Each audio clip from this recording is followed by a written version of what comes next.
Hello, my name's Kathy Bissell. Welcome to the Golf Show 2.0. I'm here with my co-host Gary Van Sickle and a friend of ours, Michael Arkush, who has a new book out. Gary, why don't you talk to Michael about what he's doing and why he's doing it? Yeah, it's a pretty interesting book. He ranks the 100 greatest golfers of all time, men, women, mutants, anyone else who plays. He's ranked them all, which is a great way to start a conversation. You might notice that I'm number 101. I put that in myself. I'm more like number 100,001, if that. Uh, I noticed in the intro to the book, Michael, you explained you did this on a, this isn't just like subjective. You actually did it scientifically. You devise a point system, then you devise a point system for uh, impact, or I don't know how you explain it, but tell us how you had the idea to do this book, and then how you figured out a way to substantively rank these players from different tours of all time. The reason I embarked on the project was because I kept reading these obits that you'd see on ESPN or different places. They'd be like 200-300 words long, and I felt like I didn't learn anything more about these guys at all, and I got frustrated. And I felt like, well, I want to dive into that. I think Hubert Green, Littler, a couple others, and I thought, wait a minute, there needs to be a deeper study on their impact, how good they were. I mean, we don't really. A lot of players now, I think you probably have seen this, the lack of knowledge of the history of the game. Oh, Now, yeah. Well, you spent some time out on the senior tour, so you know a lot of those guys. And, when Bruce Litsky dies, you or I could sit down and write a story about him off the top of our heads. right. But nobody in the media now even knows who Bruce Litsky is. So, I have a Bruce paragraph blurb. Have you all heard about the banana head and the head cover? Yes. Yeah. Oh, yeah. Yeah. One of you needs to tell the story so people who are watching this who don't know it, it's a hysterical story. And mainly it was based on the fact that Bruce Litsky used to say he didn't practice at all.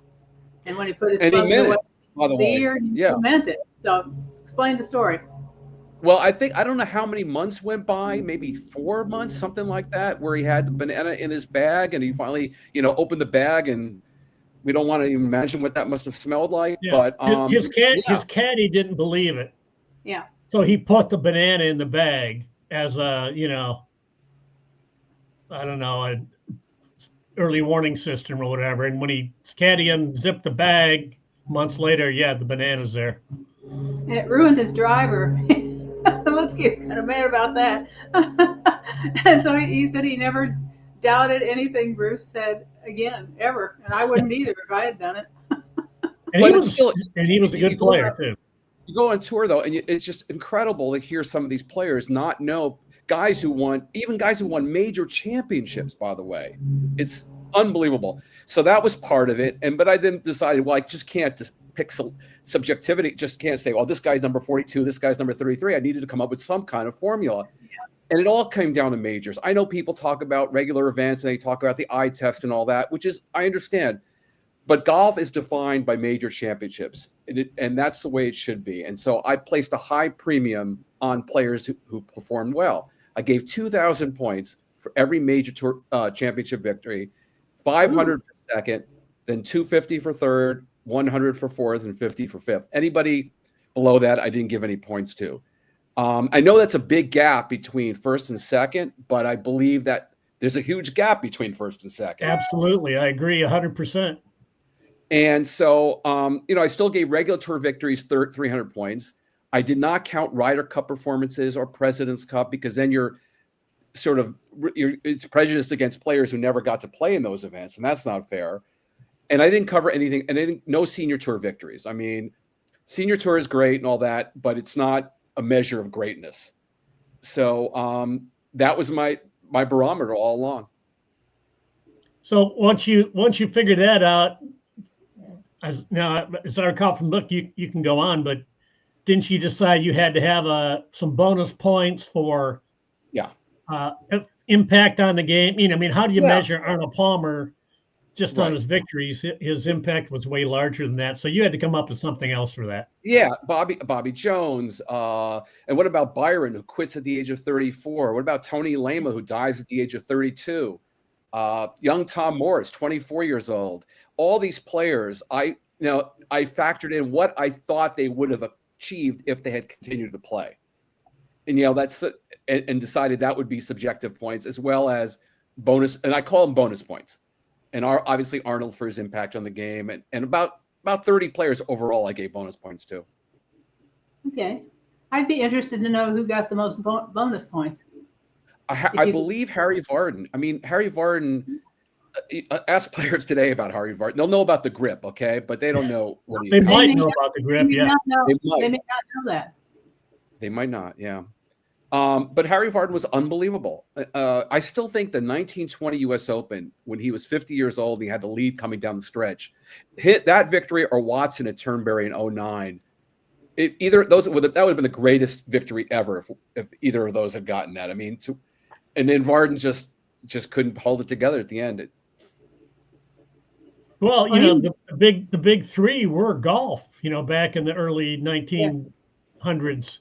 Vardon, Ray, and who was the third? Braid? No, the great three were Vardon, James Braid, and John Henry Taylor. Yeah. And I think in 1894 and 1914 they won. I don't have the number right in front of me, but they won almost every British Open that was played. They were unbelievable. Yeah. This sounds suspiciously like a lot of work, Michael. Gary, it was crazy. No, seriously. By the way, I went through every single Golf Digest from 1950 on, which go down that rabbit hole. I used to do this when we used to go to the libraries and go through microfilm. Have you guys ever done that? Oh yeah. You go in there with your project in mind, and you can get stuck there for days just reading everything else too, right? So I read every golf, and it's fascinating to see how Golf Digest evolved over the years. Just reading every single article. And just basically making sure I didn't miss any quotes, just any facts. I took almost 3 years on the whole process. Wow. That's a long time. I did a ranking thing of, I think it was top 50 golfers, but I was just arbitrary, and it was majors first and other victories second, and I don't even remember what was third. And I think I did it like someplace between 5 and 10 years ago, maybe even longer. And it just took forever. But I went down the microfilm rabbit hole when I was at the newspaper in Milwaukee, and Paul Molitor had a consecutive hitting streak, consecutive game hitting streak that I forget how far he got. Wasn't it something like that? Yeah. It's like 35 or 38 or something, and it ended in an extra inning game. And Gorman Thomas, Molitor was on deck, and I think Gorman Thomas struck out or something. He didn't get a chance, but anyways. I went to microfilm. I spent, hours looking up everything you could find on DiMaggio's streak. And I found all kinds of crazy stuff. Back then, if a game got rained out after 5 innings, I mean, they counted it. That was a game. And there was a time when somebody stole his bat between games of a doubleheader. Some fan went down and crazy stuff. But yeah, did you get a headache using microfilm? Because that thing slides by, and after I didn't know. This time I had the Golf Digest archives, so I was able to do it on computer. So that made that's better. Yeah, that made it a lot easier. I also, by the one thing I need to add is I took points away from certain guys who, like Harry Cooper, McDonald Smith, Doug Sanders, because they didn't win a major. I felt that they should be penalized. They won 20 some odd events apiece and no major, so the points are being taken away from those guys. And your other problem with majors, which you mentioned in the book, they changed. What is a major? It evolved over time. One of the, Dan Jenkins did a lot of stuff people don't realize because he was so funny, what a great historian he was of the game. He had a great article and a big graphic at Digest, which you ran across, where he went through and he determined what the majors were all through history for men's golf. The Western Open used to be a major, and so you probably ran across that. So how did you resolve the major issue for all these guys? I did not consider the Western Open was considered a major, but that's a whole other conversation because even the word major wasn't in the lexicon for so many years, right? Yeah. But So the Western Arnold Open. invented it. I'm sorry. Arnold invented that Grand Slam. So he right. defined So what the majors were. yeah, so I didn't include the Western Open. The other thing is I felt the need to preserve the importance of the amateurs. I feel like the British amateur, it kills me that I mean, I don't know if you guys, I can't even name the last 5 winners of the US amateur right now, right? I mean, Yeah. and that's such a loss to the game, the importance of the amateur event. And so I basically decided every amateur, British amateur, US amateur would be counted as a major all those years. I mean, that's why I give Jack 20 majors, not 18, by the way. But then afterwards, after Jack turned pro in 61, I decided from then on, the amateurs started to lose luster. And I decided that it would only count toward 1,000 points for a victory instead of 2,000. I like it. Well, you know, there's a lot of, we want to mention some of the golfers in their ranking, but let's go right to the most important one that people are going to want to talk about. Number 1 and number 2, Jack Nicklaus is 1, Tiger Woods is 2. I would have, there's no question Jack won more majors, but because of the media and everything, it's you can make a great case that Tiger Woods is number 1 because of his impact on the game, not to mention his player impact performance money, which is of vital importance, he said sarcastically. Tell us about the battle between 1 and 2, Michael. Well, a couple of things. I mean, it really, to me, came down to numbers. I talked to Gretzky about this, Wayne Gretzky. And I mean, you have to look at all the seconds and the thirds and how much Jack outpaced Tiger in that department as well. Now, if somebody argues, and people all the time say at his best, Tiger was better than Jack, I'm not going to dispute that. Right. But and more dominant. But again, I also think Jack faced everybody says the field's deeper now. Fine, great. But on a consistent basis, Jack faced a higher degree of top players than Tiger's faced. How many great players are there in Tiger's generation? Ernie, VJ, Phil, Rory, I guess at some point. But I mean, Jack, Miller, Weiskopf, Watson, Player, Casper. I could go on and on, right? I never thought about it that way, but yeah. I'm sorry? I said I never thought about it that way, but yes. Yeah, and but it came down to, and Tiger was on that path. I think Tiger, if it hadn't been for the injuries and also the scandal, he was on the path to becoming the greatest player of all time. He just didn't make it. Yet. Well, I agree with everything you said. I would just say that, you know, the media is different now. Tiger had a global effect. Honestly, he became the most famous man on earth. Earth. He was more famous than any president. Maybe he and the Pope were 1 and 2. So I might have given him bonus points for that. But I agree with you that Jack's record is better than Tiger's record. Yeah, absolutely. Yeah. And also Jack, I mean, how many Jack sort of, I don't want to say lost interest, but he didn't place a high priority on his career late in his early 40s. He absolutely did. So what would those numbers have been if he had done otherwise? I don't know. Well, somebody asked Jack recently, and I got this information either at the Arnold Palmer Invitational or at the Players, asked if he would have, if the competition was the same now as it was when he played. And he felt that, I know the theory was something about the number of players that Jack played who felt that they could beat him. Right. Versus the number of people that Tiger played who felt that they could beat him.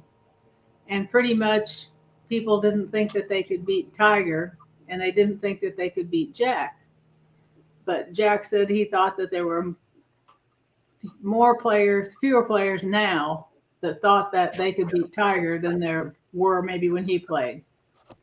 Something like that. And I may have that backwards, but the idea is, you know, you get so many points, so many strokes really for stepping on the tee if you're Tiger Woods or Jack Nicklaus, because a bunch of people already don't think that they can beat you. Yeah, and again, let's remember. I mean, I don't know the most tournaments Jack played in a year right now. I think it was maybe 18 or 19. I don't think he ever played 20 events in a year, if I'm not mistaken. Gary, you guys, I don't know, but I think, he didn't play a lot. Yeah. yeah, and family was so. I also think greatness is more than just It's not just more about impact and contribution, but are you a figure to be admired? Are you a figure that sort of shows class all the time? Gene Littler showed a lot of class. I think Larry Nelson showed a lot of class. What those factors impacted my decision. Impacted the bonus points I gave as well. So Tiger got a deduction for all those F-bombs. Like, what F-bomb? What are you talking about? Yeah, I know. Well, let's people are going to want to see the rankings, but we just run through the top 10. You've got Nicklaus 1, Tiger 2nd, Bobby Jones 3. And by the way, Bobby Jones, there was a moment in the whole process where I thought with bonus points that Jones might be number 1. I think you can make a case for Jones being the GOAT. Seriously, when 13 majors in his last 21 majors from 23 till he retired in 30 at the age of 28, 13 titles. Okay. While having a day job. And some people say that's overstated a little bit, but he didn't play that much. And the competition, I understand, but still, that's an incredible accomplishment. So I gave serious thought to him going number 1. That's a great point. That would have been a good discussion too. But he was, I mean, people back in 1928, if they knew one golfer's name, it was Bobby Jones. He was a household name to everybody, like Tiger was to a lot of people that know anything about golf. So that's right. Make good case. You've got Arnold Palmer, number 5, which is obviously more for his impact and his performance. I can't read my Mickey Wright 6. I can't read my writing here. Byron's 9, Harry Vardon's 10, number 7. I can't read it. Well, I'll have to guess. Steve. The Slammer. The Sneed, right. Well, as you know, the tour did a book in '89, and they did their own rankings based on top 10 finishes mainly. And Beeman and Jack didn't get along great, so they made sure that Sneed wound up number 1 in that book all time over Jack. So yeah, you might argue that Sneed's a little lower, but I don't know, who do you put him ahead of? And it's great to have Mickey Wright at number 6. That's a good talking point for you. Yeah, absolutely. I think Annika was great and all that, but Mickey Wright basically from 30, at the age of 34, she scaled back the last 10 years of her career. I don't think she played more than 7 events in any season. And she also took time off in 65 and 66, I believe. So, and she had that 4-year run in 61, early 60s, that Tom Watson called the greatest run any player has ever had, male or female. She was unbelievable. And I think she is so unknown by people today. But clearly the greatest woman golfer of all time. How about, I was looking, I was hoping to find something I could really argue with you about. I really can't because the numbers are so good. Other than the fact that there's no sign of Bunky Henry or Fred Funk in the rankings. He was right behind you, Gary, but Funk is like 3 spots behind you. Oh, I'm not fit to carry Fred Funk's bag. I would say number 37, Kathy Whitworth, who's got more victories all time than anybody on any tour. Maybe it's a little surprising that she's at 37, way behind Mickey Wright and Patty Berg. Was it Luis? Patty Berg and somebody else was ahead of her. Tell me about Kathy Whitworth, and with 88 victories, how is she not a little bit higher? Not enough majors, no U.S. Women's Open. I think that you have to look at her, Phil, Sneed, and I think the fact they did not win an Open, Nancy Lopez, takes something away from their greatness, our national championship. And she didn't do it. And it's greatest. And Kathy had an incredible, not only all the wins, but I think she had 95 second place finishes. She was remarkable. I was so fortunate, by the way, you guys. I spoke to her like 4 or 5 times in the few months before she passed away. She even sent me a photo like a couple weeks before. And that was another part of this whole book was like her and Weiskopf both passed away, within, I don't know, 6 months of each other, something like that. And I had great conversations with them. And I had these notes of things I wanted to come back to them with. And it felt like, I don't know, it felt to me like, how could they go now? I mean, I have more questions,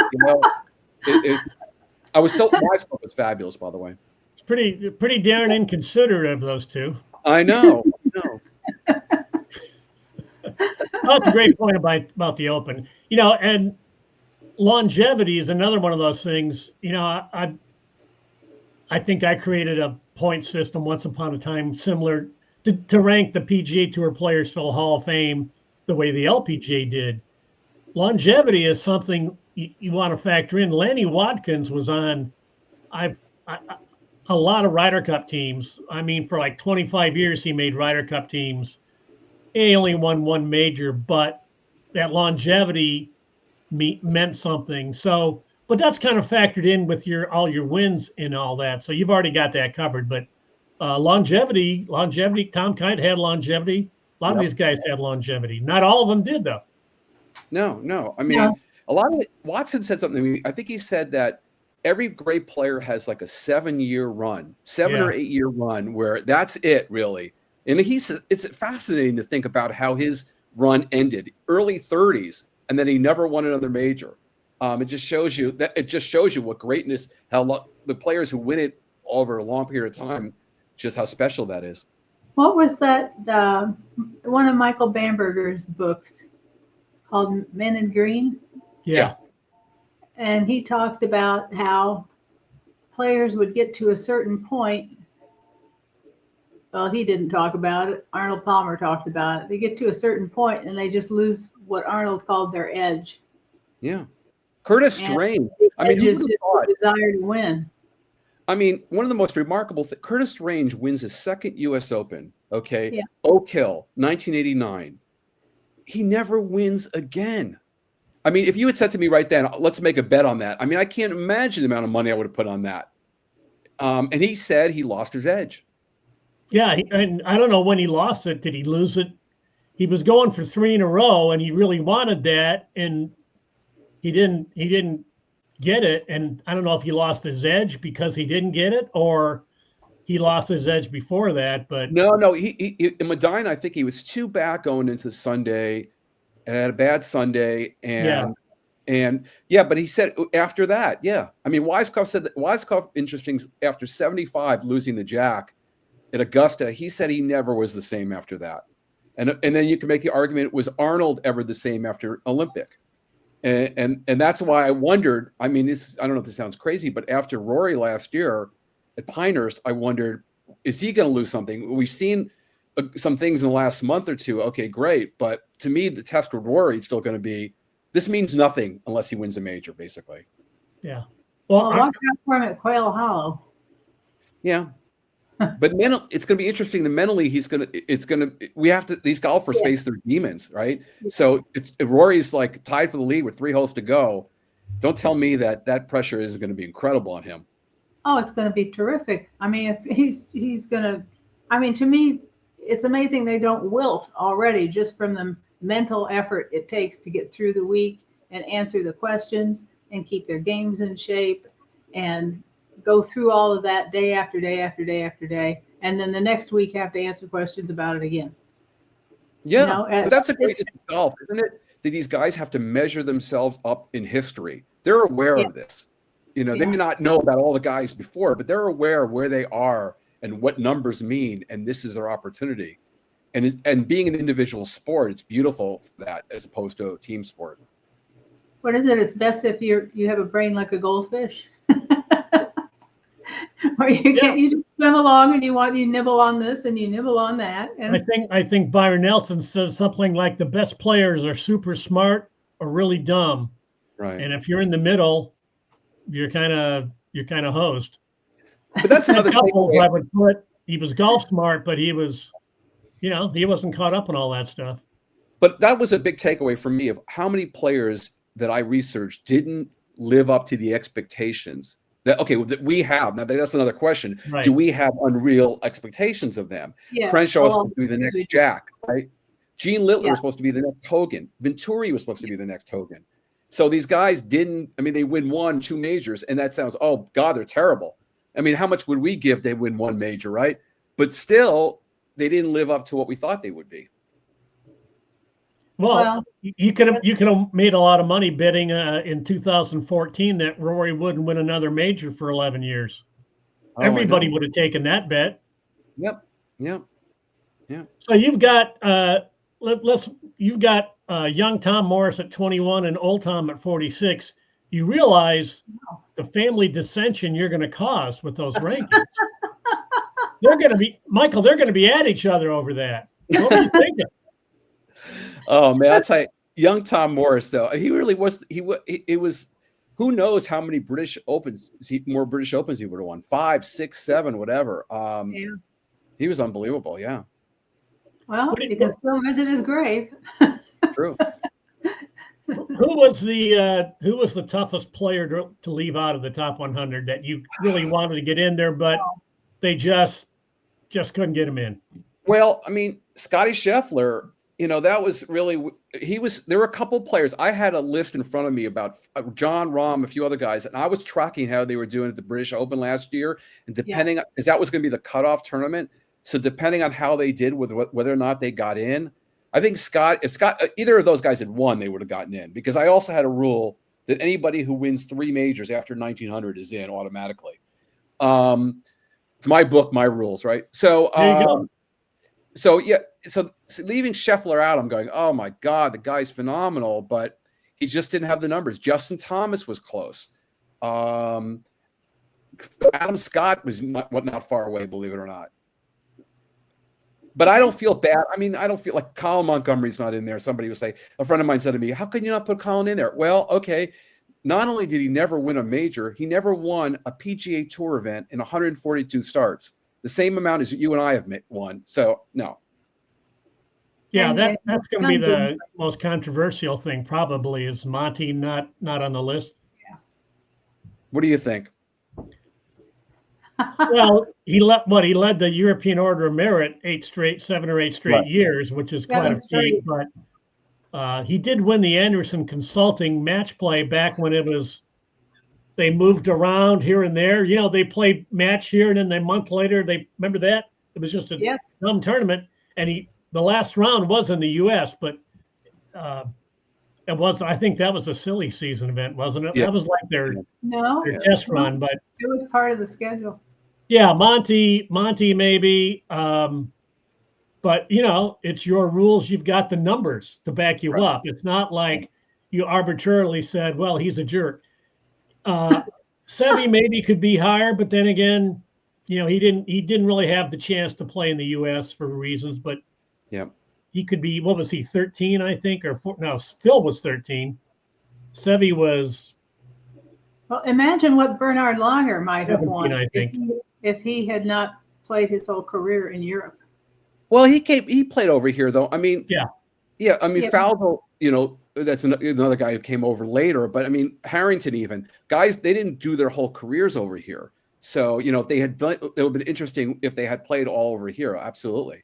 Yeah, well, Langer, because he played during the Ballesteros rule. Once that was revoked, then they could come and play and get in a few over here and still honor all of their responsibilities in Europe. Because if Langer and Ballesteros and Faldo and who's the other, Woosnam and Sandy Lyle, if they had not stayed and played in Europe, there wouldn't have been a European tour for people to talk about and to sell. Yeah. I mean, I think Langer won 42 times in Europe. Seve won 50 times. And, that's impressive, but it's still the best golf in the world was playing in the United States. Oh, they also had problem getting into the majors. Yep. The U.S. Open wasn't really inviting him. The Masters didn't really invite him. So, look, it happened. What are you going to do about it? You can't change the numbers. No. The numbers are the numbers, as they say on Wall Street. But for me, the hardest thing was also figuring out where the women belong, because I compared their totals to each other. I couldn't compare them to their men. So so it sounds sort of arbitrary, but I also felt important. It felt important to put Patty Berg up there, the most majors of any woman, 15, and Babe. And I think that, I know this sounds strange, but I think Babe is underappreciated. Oh, for sure. Yeah, I mean, she was she was barred for several years for playing. I mean, so that hurt her. She died of cancer. I think her winning the 1954 U.S. Women's Open after the cancer was one of the great achievements in golf. So I felt it was important to put her up pretty high. Well, she did a lot for the LPGA Tour, I think, even before they were an LPGA Tour, because they formed in 1950. Is that right? Yes. You remember that correctly? Yes. Yeah. So the only real current active players who made the list, I'm not counting Tiger or Phil as active, but Spieth was on there, and DJ, I guess, is active, right? Well, Champions Tour, he's active. Yeah, Dustin Johnson, yeah. Dustin Johnson, yeah. Sergio's in there. Oh, Koepka's on there. Yep. DeChambeau, was he in there? No. He was close. His numbers weren't far off. Yeah, he was pretty close. I mean, I went back because I double and triple checked all this stuff because I wouldn't want to have a numerical mistake here. So I went. Right. The math was one of the toughest challenges here. So I went back and went through the numbers of DeChambeau and others many times, but he wasn't far off. Well, it's going to be a fun debate. It's the nice thing is it's also one of those books you can pick it up, flip open to any page, and read 2.5, 3 pages about number 76 or a player. It's not a narrative. It's just something that's light reading, and it's fun, and it's chock full of history that you've had to resurrect that a lot of people have forgotten. So Michael, remind people the title of the book and where they can get it. Okay, the Golf 100, a spirited ranking of the greatest players of all time. It's available on Amazon, pre-order. It's also on the Penguin Random House website. Either way, it was a blast working on. I felt like in many cases I was back in time. I mean, I kept feeling that I was here watching Rory try to beat DeChambeau, and then the next minute I'm looking back at Walter Travers and Jerry Travers and all these guys. I was in this constant time warp, like I was in an episode of Time Tunnel. Remember that TV show? It was fascinating. It was an absolute blast. And Time Tunnel featured some of the finest acting in the history of TV. So that was. Remember Whit Bissell? No, seriously. I actually Whit Bissell was the white-haired guy in the control center. Years later, I went and interviewed him at a rest home, and it was like I was so excited to be in it. I don't know. I never thought Whit Bissell would come up in this podcast, but not related. I don't even know if he played golf. I was a kid. I love science fiction. I watched that show every week. As horrible as it was, I watched it every week. James Barron and the other guy, they couldn't act at all. Oh my gosh, it was great. So true. It was so bad, it was great. Things that are not horrible are Michael's book. Now, I it's saw a fun book. Go out and check it out. It's coming out April 1st. So, but that's not a joke. It's a real publication date. And I'm sure you'll enjoy it. You'll find out things about golfers that you probably never knew before. I can't wait to hear about what kind of mail you get from people who want to, or which players do people going to want to argue with you about? I think that's going to be fun to see. Yeah, bring it on. I mean, I think the number 1 versus 2 debate obviously will be there. I think people will wonder why Scheffler's not in there. I'm eager to see what people have to say. Absolutely. Yep. Fun book. It's one of the top 100 books of the year. How about that? That's right. Thank you guys very much. Thanks, Michael.